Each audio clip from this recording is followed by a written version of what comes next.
Welcome to the Understanding Dyslexia Workshop. I am so excited that you're here and that you are investing in learning more about dyslexia. So my name is Nicole Holcomb. For those of you who may not be familiar with me, I am the host and founder of Dyslexia Mom Life. But to tell you a little bit more about my background so that you can understand why I would be talking about this topic, I spent many years as an educator and a school counselor, working at all levels, elementary, middle, and high, and even teaching college psychology. And then currently I work as a civil rights attorney. But most importantly, I am talking to you from the perspective of a mom raising a kiddo with dyslexia who just started middle school. But we started this journey back in first grade. And although I was trained as an elementary education teacher, although I spent many years as a school counselor, these are still areas that were new to me. And so I'm so excited to bring this information to you today so you can hopefully understand dyslexia better and know what the next steps are, and just to be more familiar. So what are you going to learn today? Well, you're going to learn a definition for dyslexia. You're going to learn the common myths that people say about dyslexia. You're going to learn some warning signs, some red flags, some symptoms, whatever you might want to call it, about dyslexia. And if you're like many moms and dads, hindsight, you look back and go, yes, that was it, but we just didn't know. And then finally, what to do to help your child and to provide you some resources. So let's jump right in. I want to start first with what is dyslexia. And although there is definitely a way to pull apart the actual what does the word dyslexia mean as far as from the roots of the word, I really want to talk to you from the perspective of how to best understand what it is. So I really like the definition from the Yale Center for Dyslexia and Creativity. I really think it hits spot on what dyslexia is, and so I like to use this definition. Dyslexia is an unexpected difficulty in learning to read. Dyslexia takes away an individual's ability to read quickly and automatically. We call that fluency, for those of you who might not be familiar with that, and to retrieve spoken words easily. But it does not dampen one's creativity or ingenuity. So yes, your kiddo is smart, but yes, they are struggling to learn to read and maybe spell and maybe their multiplication facts, right? Well, you may be wondering, where does dyslexia come from? Like, how did my child become a dyslexic? So let me share with you a little bit about where dyslexia actually comes from, and I find it very helpful to learn this information. First it is hereditary. There are 3 genes that are marked specifically for dyslexia. And although we don't test for those yet, maybe one day we will, and that will be the easiest way to know, yes, this individual is dyslexic. But really, this is the biggest risk factor in a family, is that the family has a dyslexic in their family tree. And if you are dyslexic, there is a 50% chance that your child will be dyslexic. And I know families where there are several siblings that are dyslexic. So if you have one child that's dyslexic, you may have multiple children who are dyslexic. And so that's the first piece is, and we're going to talk about in a minute too, because many times us as adults, we're not identified as a person with dyslexia. And so although we know we struggled in school, and we're going to talk a little bit more about that in a minute to help you gain some perspective, we don't know. We didn't know, but you know that you struggled, and we'll come back to that in a minute. But it is definitely not developmental. So when someone says, oh, it's developmental, they'll grow out of it, please do not go with that. Please do not ignore the warning signs that you're seeing.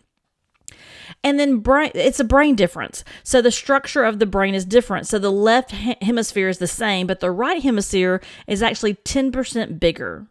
No, this doesn't mean your child is damaged. No, that doesn't mean that there's something wrong with them. It is just that their brain looks different.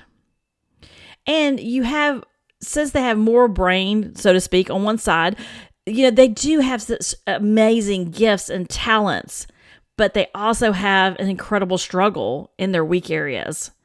And when you think about the brain, the wiring is just different. The nerve pathways are different. And what it affects is language processing. It's not necessarily a reading problem, but a language processing problem. And it affects processing in all the ways our children process language.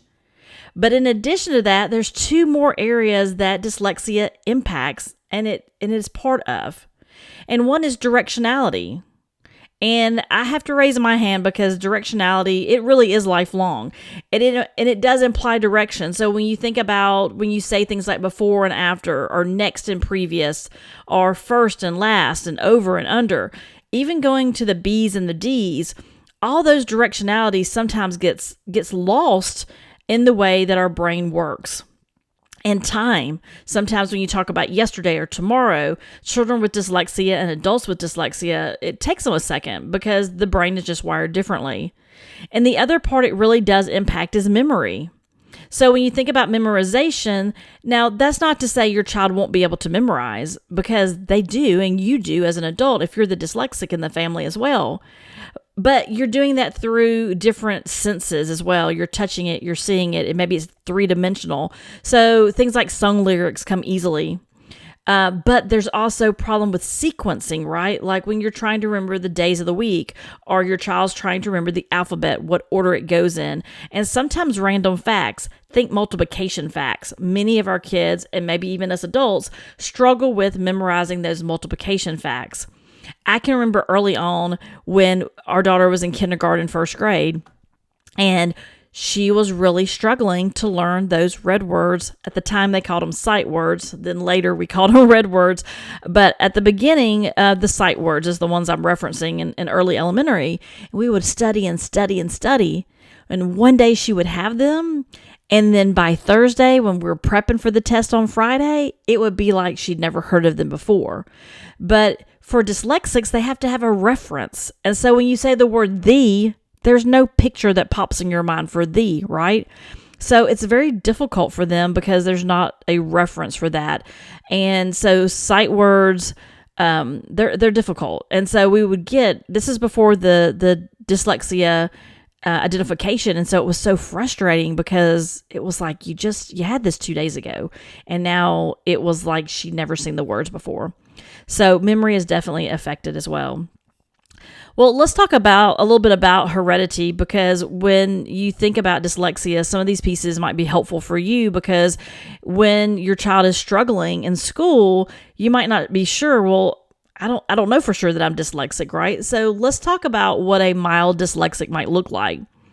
And more than likely, as I said earlier, as a parent, as a student, right, you were not identified. And so as the parent going into this, you struggled in school, but no one said it was because of the dyslexia, right? So some of the things that you may have experienced is you may have been a very solid straight C student, but you worked really hard for those grades. And sometimes the amount of work you put in didn't always show in your grades, right? Maybe you went to college, probably more likely that you did, and you may have been on the 5 or 6 year route. And more than likely, you avoided classes with lots of writing. So you may have asked your friends, hey, does that professor, what does that look like? And maybe you even changed majors because of that. And spelling. You would limit the words to what you knew. And if the words, you got stuck on the words and spelling the words, you would just substitute a different word in. And the great thing about spell check is that we have it. But the bad thing is you have to spell the word close enough so spell check can pick up and give you alternates. And so if you can't get close enough, many times you get stuck. And you probably, even today, avoid writing a lot of things by hand. You don't like your handwriting. You struggle with your handwriting. You don't want to write notes to your teacher, to your kids' teachers. You just, you're ashamed at the way it looks, and then you really struggle with the spelling piece, and so it's just too laborious. And more likely than not, you struggle to learn a foreign language. And luckily nowadays, our kids that are dyslexic are able to opt out and do American Sign Language. But when you were in school, if you had to take high school or college foreign language, you probably really struggled to learn that language. And as I said earlier, for dyslexics, this is true for adults as well, is you struggle with directions. There's that confusion. It's never automatic. Maybe you go one way every time to a particular destination, like your job. I know for me, I am so glad there is GPS on my phone. I can't tell you how much and how many times I get turned around, even going the same place I've been multiple times. So directionality is still a part of it as well. So that by no means is an exhaustive list, but those are some of the things that we see with adults who have mild dyslexia. And if you say, oh my gosh, that is so me, and your child is struggling, then it is very likely that there is that hereditary piece of dyslexia. So let's talk about 3 common myths about dyslexia. One of the common myths, and I have to say, again, raising my hand, because the first thing I thought about dyslexia was that they see things backwards. And ironically, we were watching Percy Jackson not too long ago, and in the movie, he actually shows how the words jumbled up and they move around and all of this stuff. And my daughter goes, yeah, that's not what it looks like in my brain. So it's very interesting now that she's older to have some of those conversations. But one of the common myths is that dyslexics see words backwards. This is an auditory processing problem. And it often gets that kids get confused with the words, or the way they write some letters or numbers might be backwards, but it's not due to a vision. It's not how they see the words. And so children with dyslexia get to have really no reference at the beginning, right? Before they're remediated, they have no reference for the word or the sound. They just kind of make it up. And sometimes it's from those picture clues that they've been told, right? That's why so many sight words are so hard, because they're, again, like I said earlier, there's just no mental reference for it. The second one you may hear is, well, my child can read. Well, these kids, again, are highly intelligent. And so many times our kids have compensated for reading, and maybe they were taught picture clues, or maybe they're able to understand a few words and piece it together. But as these very bright children get closer to 3rd grade, that's when they hit the brick wall with the reading. The reading switches from learning to read to reading to learn. And so as soon as they hit that 3rd grade wall is where many times you will really start seeing that your child is struggling to read. So there is that period of time, depending on the severity, we'll talk about in a minute, of how severe is your dyslexic. If it's mild, then they may have been able to compensate and appear to be reading. 3, dyslexia is rare. How many times have you heard that? How many times have you been in a school meeting where a principal or a teacher said, well, we've never had a dyslexic? Highly unlikely. Because the National Institute of Health says that dyslexia impacts about 20% of our population. And that can be mild, moderate, severe, profound dyslexic. So there's different degrees of dyslexia and severity of dyslexia. And when you think about a classroom, that's 5 to 6 children in a classroom who are probably dyslexic or some form of dyslexia. And the most common reason that our children are struggling is that it's with their spelling. You'll see it in their spelling. You'll see it with their written expression. So when they get to that 3rd and 4th grade level, there's those capital letters that have to be there. There's that punctuation. It's all this writing.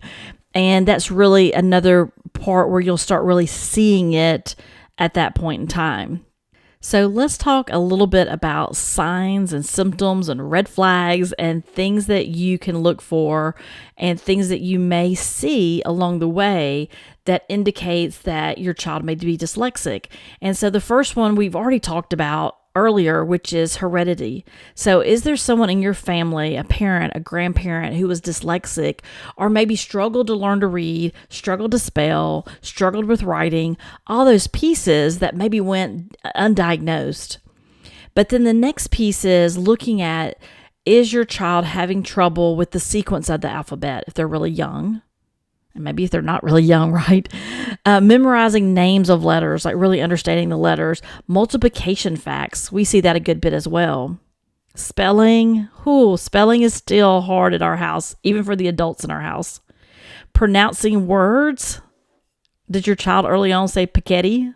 What were the words that they said that they mispronounced? So pronouncing words can be a red flag. Tying shoes. For many dyslexics, they have a hard time tying their shoes, maybe learning to ride a bike, all of those pieces. Now, if you're looking for additional signs and symptoms of dyslexia, I highly recommend this book, Overcoming Dyslexia by Dr. Sally Shaywitz. She is also the founder of the Yale Center for Dyslexia and Creativity. And there is 2 editions to this book. The most recent one, of course, is the 2nd edition. And I'm going to tell you a page number to go to as I pull my book open here. It is page 142. And you can also go to her website, the Yale Center for Dyslexia and Creativity. She has a good amount of information there as well as it relates to the signs and symptoms of dyslexia. I love this book. As you can see, I have it, if you're watching this on YouTube, I have it marked up, I have it tabbed. I use this book as a resource. If you don't have it, I highly recommend that you get it because it is very informative. I'm gonna warn you though, it can be a little overwhelming at the beginning. Like the first week you find out your child's dyslexic, it has a lot of information. It goes through all the brain research. It's very fascinating, especially if you have a science background. It was a little overwhelming for me, but it may be because I was still dealing with all the pieces of dyslexia, just finding out what does this mean, and all those pieces that you go through. So looking at the book, though, she talks about the different clues to understanding and identifying early childhood dyslexia.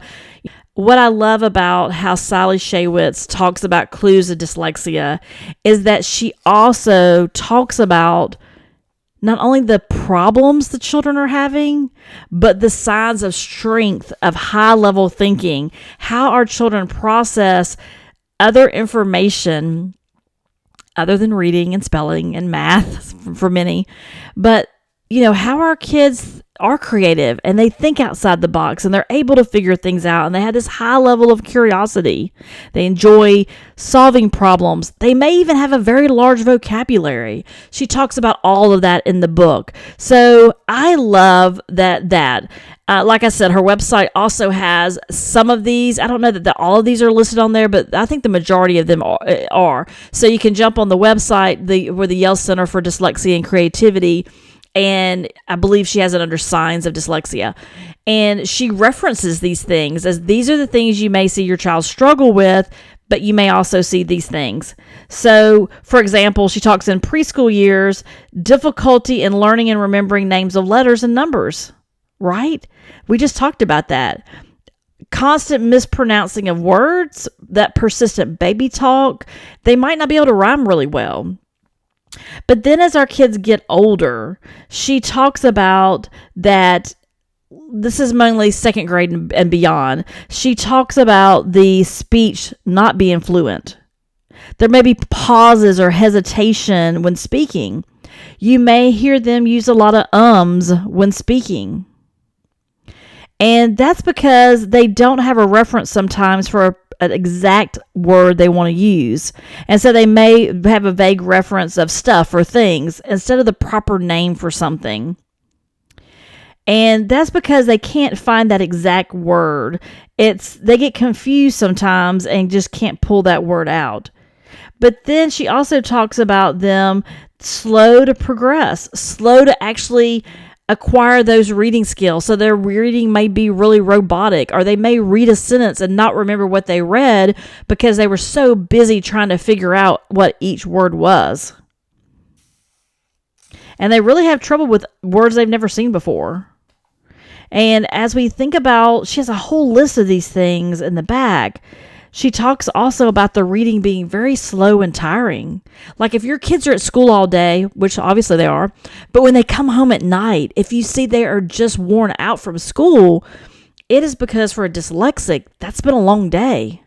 Because if you think about school and even our world around us, everything is about reading. Think about the subjects in class. Think about the stuff that's on the board. Think about the worksheets. Think about the projects. Everything is written. Everything is language. Everything is reading. And you may sometimes see messy handwriting and just an avoidance to read for pleasure because it's so exhausting. But here's the other piece that's concerning, and we'll talk a little bit more about in a minute. But when you look at the signs and symptoms, as our kids get older, you'll start seeing a lower self-esteem. You'll even have kids say, I don't know why I don't understand. I guess I'm just stupid. I can't tell you how many moms have reached out to me in tears because their child felt stupid. And they're not. They've just not been taught how to read. And the other pieces she talks about, especially for this group, is she talks about, some have difficulty memorizing multiplication facts. They may really struggle with understanding math concepts. Again, that problem with directionality she talks about and poor spelling. Now, this is the piece I want you to hear, though. There are signs and symptoms of dyslexia. There are pieces. I know now, looking back to preschool, there were definitely signs we missed. So this is not about blaming. This is not about shame. This is about educating you so that you know what you're looking at and that you can talk to others and help advocate for your child. You can't do that if you don't understand what this is. And what you may find, if you or your spouse was the one or is the one that's dyslexic, you may learn a lot about yourself and your spouse along the way. Now, I love that Sally talks about the strengths of our dyslexics. And she talks about, for this age group, which is, again, I'm picking pieces off of the second grade and higher list, she talks about excellent thinking skills, about reasoning, imagination. Do you see those at home? Do you see those pieces? And they have that ability to see that big picture. And they also have a high level of understanding what is read to them. So their comprehension may be really well when they're being read to. So when you think about that, and you think about the type of accommodations your child needs, you definitely want to get some type of program where they can have the text read to them. Whether that's an audiobook, whether that's other programs that are out there that helps dyslexics, there are things out there that help them read, or reads to them rather, that helps them to continue to stay on pace with their class and sometimes to even find that love of reading. She talks about all these pieces, and what I love about it is, this is the last one she says on this particular topic as far as this age group, and oh my goodness, does it hit home for us and many of the kids we know. Exceptionally empathetic. Does your child have a huge empathy for people, for things, for animals? Do they have such a large heart for others that it hurts sometimes? Like, they are just such strong, empathetic people, which is why we could talk about it another time, why that's a strength and why you have people in the entrepreneurial space doing so well that are dyslexics, because they're able to really relate to the people that they manage. So anyway, I highly, highly recommend Overcoming Dyslexia. It is a great resource, not only for signs and symptoms, but she talks about examples and things of that nature. So we'll come back to that here in a minute. So you may be thinking, well, okay, so I hear what you're saying, and I definitely think there are some signs here of dyslexia, and I'm going to raise my hand and ask for help, and I'm going to ask the school for testing. Well, these may be some of the things that you hear. You may hear things like, well, we don't have any students here with dyslexia, or I've never taught a dyslexic. You may hear, well, we can't test for dyslexia until your child is in at least third grade. You may hear it's a medical issue. We can't test for that. Talk to your doctor. Your child just needs to try harder, and you need to read more at home. Have you heard any of those before? It hits home hard, doesn't it? Yeah. It's a hard thing to hear. It really is. When you go to your schools and your educators and you really, they're the expert on your kid academically, and you're really wanting to have some help so your child can be successful. And you already know that 1 in 5 is said to be dyslexic. So you know there are other dyslexics at that school. Definitely can test for dyslexia way before 3rd grade. And I was referencing earlier the Yale Center of Dyslexia and Creativity. She actually has a dyslexia screener that you can use early on to see, are there enough signs for testing? And there are many other dyslexia screeners. If you type into Google, you'll find those. I would choose to go with someone that is more of a known reference like Sally Shaywitz, someone that really knows her stuff, as opposed to, a random person. So I would just be cautious there, but they're pretty straightforward. And there's some of the things that we've already talked about. Is there a history in your family? Is your child struggling with spelling? Things of that nature. So if you look at the list of things that Sally Shaywitz lists, you'll have your own dyslexic screener, but absolutely those are out there. She has one and it's free and it takes just a few minutes. And you will hear people say it's a medical issue. You will hear that. But at the end of the day, public schools can find your child has a specific learning disability in the area of reading. That's usually how they say it. There are some states that have made great progress and they say the word dyslexia and they test for dyslexia, but that is still a work in progress. And please just take a deep breath and count to however many numbers you need to count to when you hear your child just needs to try harder. What that really is a red flag of, if you hear these pieces about why they cannot help your child when you ask for help, that to me is a red flag that the school doesn't understand dyslexia, which you need to know, because as we talk about what to do next, you need to know those pieces so that when you go back to the school to ask for specific instructional support, you'll already have a red flag knowing that the school doesn't understand dyslexia. And there is nothing wrong with providing this book to a building principal, this Overcoming Dyslexia book, to a school teacher. Many times teachers want to help your child. They just don't know how. And I have learned from many teachers and tutors who have been through training say, every child can learn this way. Why aren't we using these tools? They want to help your child. They just don't have the tools. So before we talk about what to do next, I do want to bring to your attention something I call dyslexic sisters. You will hear people call it dyslexic sisters co-occurrences, comorbidities. Is really what are their other pieces that are existing at the same time. I like to call them dyslexic sisters because they're all in the household kind of fighting and not getting along. They're arguing about who's going to sit in the front seat of the car because who's going to drive this thing. And so as you're looking at the intervention pieces when you get there, you have to also be mindful that there could be some other pieces that are also there that your child is working through. And so you'll see from this diagram, which I got from the Orton Gillingham Online Academy, you will see there that there are many overlapping, and especially in the area of ADD and ADHD. There are really high stats about the overlap and the co-occurrences, as some people say it, for a child that's ADHD and has ADD. They could very well be dyslexic and vice versa. Dyslexics many times have those as well. But you'll also see those other pieces. Kids that are struggling with anxiety, kids that might be depressed, kids that are also, you'll see all these other dys words like dysgraphia, dyscalculia, those other pieces, which they're writing. These are right. One of them is about the writing. One of them is about the math.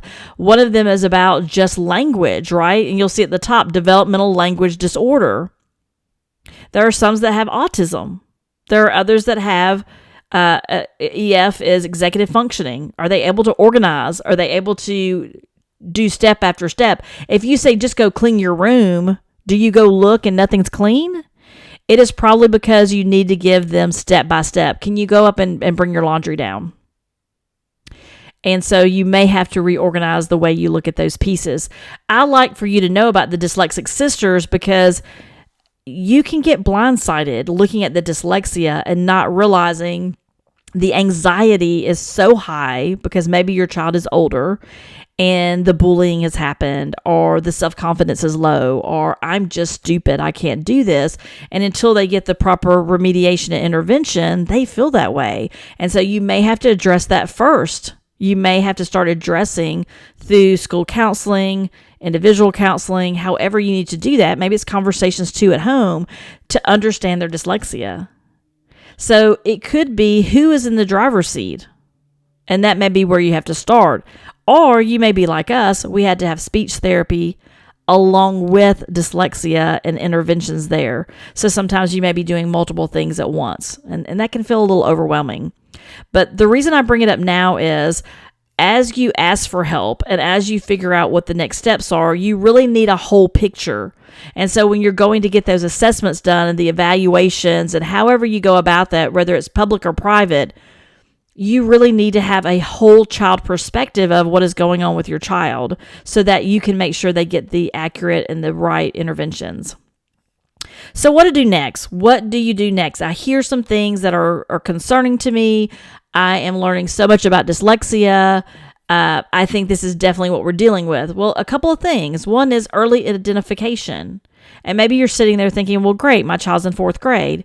Okay, but now you know, so take steps to go ahead and take action. But the earlier you know, the earlier they can get intervention, and then we can cut off some of the low self-esteem and the other pieces that may develop because of the lack of the interventions. And so although you feel like, okay, well, I missed it, guess what? There could be a sibling, there may be a grandchild, and now that you know, you can push for that early identification. And that means as early as kindergarten. Early identification. And many states are putting things in place now for kindergarten. I know in Georgia, they're putting things together for kindergarten through 2nd grade to make sure and do those making sure they do that early identification and they do those dyslexia screeners to see is this a child who now needs testing to determine. And another thing that's so important is to learn about dyslexia. And you're here today. And if you're still listening, this is huge. Learning about dyslexia, the more that you learn, the more comfortable and confident you're going to feel talking about dyslexia. And you're going to be your child's best advocate. And as you teach your child as they get older to self-advocate, you have to understand what you're dealing with. And so again, that's why I share with you the Dyslexic Sisters, because you may be talking about more than just dyslexia. And keep in mind when the instructional piece happens, when you have that identification, you know that's what you're dealing with. The instruction needs to be sequential, multisensory, and Orton-Gillingham based. I don't have time to go into all that today, but that instruction or that tutoring can't be with someone, like I was trained in reading. I have an elementary ed degree, but I cannot tutor my child, and I've not been taught how to teach a student with dyslexia how to best learn to read. There is a very specific sequence to how you do that. It is very individualized for your child. So as you're looking at tutors and instructional support, there are some specific things that you need to look for. And one of those is if you hear, oh, I've never taught a dyslexic, probably not the best tutor, right?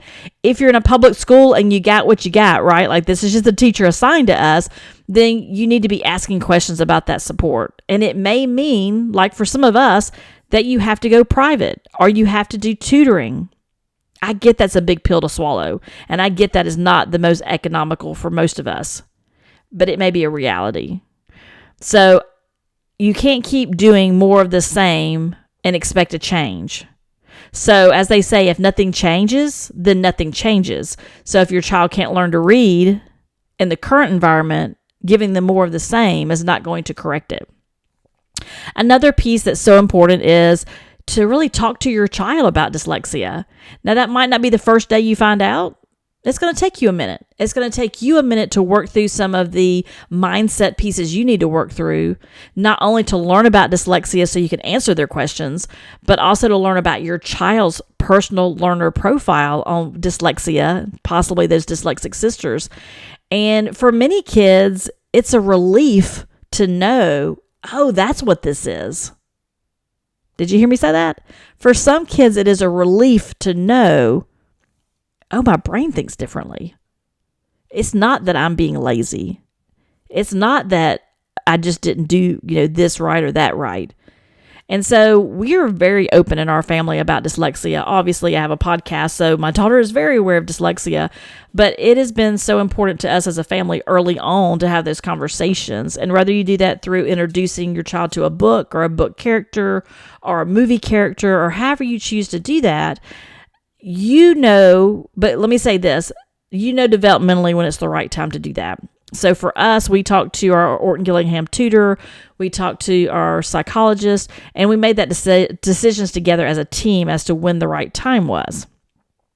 But I will say, go with your gut. You as the mom know when it's time, and I think the earlier the better. That's just my 2 cents on that. Find your community as the parent raising a kid with dyslexia. Find your tribe. Find your community. Who is it? Maybe it's the Dyslexia Mom Life community. That would be awesome. But maybe it's not. Maybe there's someone in your family. Maybe there is a tutor that you're very close with. But it's going to probably be multiple people in your tribe to get through day by day.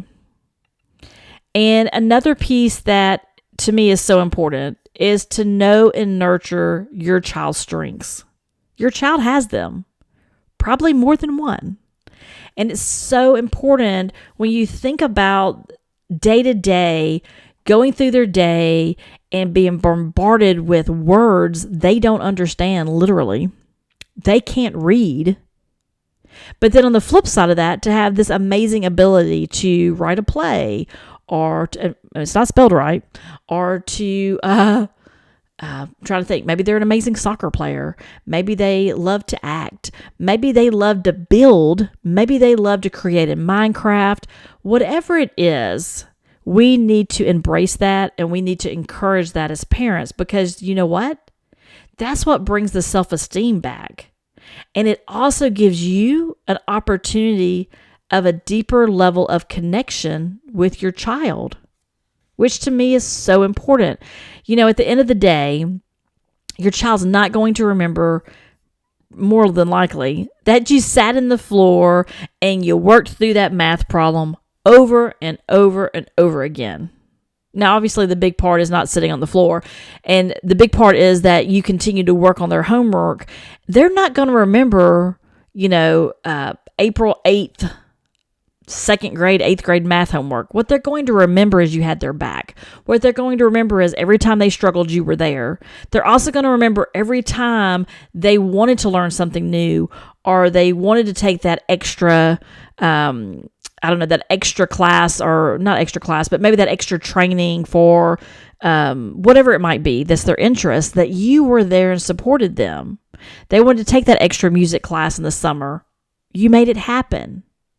And so having those pieces of not only providing and nurturing the strengths that they have, it gives them the opportunity to shine in where they are as far as an individual and where they are, going to be possibly in their future. So we have to figure those pieces out. And again, it will also give them time to really think about who they are. And we don't want our kids to feel like, oh, I can't read, I'm a failure, right? We want them to see there are other things you excel at. And we have those conversations in our house too. Like there are things that I do well and there are things I don't do well. And so we have those conversations along the way as well. So not only is it important to talk about dyslexia and possibly those sisters that are in the car with them, but also to really know and nurture your child's strengths, because it's not only a benefit of them continuing to learn about their strengths, but also, like I just said, it gives you an opportunity to grow that bond with them. That's what they're going to remember. And it gives them the opportunity to be good at something. When all day long at school they struggle, this is the time that they're good at something. And it gives them the self-esteem that they need. They need to achieve and be successful. So I want to leave you with a couple of resources today. One is Overcoming Dyslexia. I can't tell you, I'm going to hold it up again. Again, if you're on the podcast, jump over to the YouTube and look at that so you can see this. Overcoming Dyslexia. See, I have it tabbed, right? You can see that I use this book. Not only did it teach me about dyslexia, among other books that I've read and researched, but what I love about this book is I use it as a reference. So sometimes I just need to go look something up, or maybe we're transitioning from elementary to middle, or maybe I want to know, give me an example of a reading program. She walks you through all those pieces. And actually, I'm going to go to the contents. So she talks about the first part is the nature of reading and dyslexia. The second part is translating science into practice. So she talks about the actual diagnosing of dyslexia. She talks about how the brain is different. And to me, that is so empowering when we're talking with our kids. The third part is helping your child become a reader. She talks about not only the struggling reader, but she also talks about the gifted child. And in part 4, she talks about turning struggling readers into proficient readers. Part 5, she talks about choosing a school. How do you choose a school? What should we ask of schools? And part 6, she talks about success after high school and beyond. So she talks about selecting colleges. She talks about helping adults become better readers. So if you as the parent struggle, this might be a great read for you as well. And then part 7 is making it work for the dyslexic child and adult. She talks about those dyslexic sisters. She talks about roles of technology. She talks about the law. She talks about all those things in this wonderfully packed book. Now you may be thinking, okay, I'm the dyslexic. I don't want to read that book. I mean, it's a heavy lift. I would say 2 things. One is buy the book as a reference. Second thing, find a way to consume some of this information. So it could be that you listen to it on audiobook, right? It could be that you go to her website and you review and look at some of her videos there and look at some of the things that she has there. So there's different ways to consume this information. But I think if you do it in small chunks, you can definitely get through it, but it is definitely beneficial. So that's the first thing. The next one is, I would say, I've just mentioned it, is the actual website, the Yale Center for Dyslexia and Creativity. There are many websites that you will find and run across. Sometimes it will be people trying to sell you a product.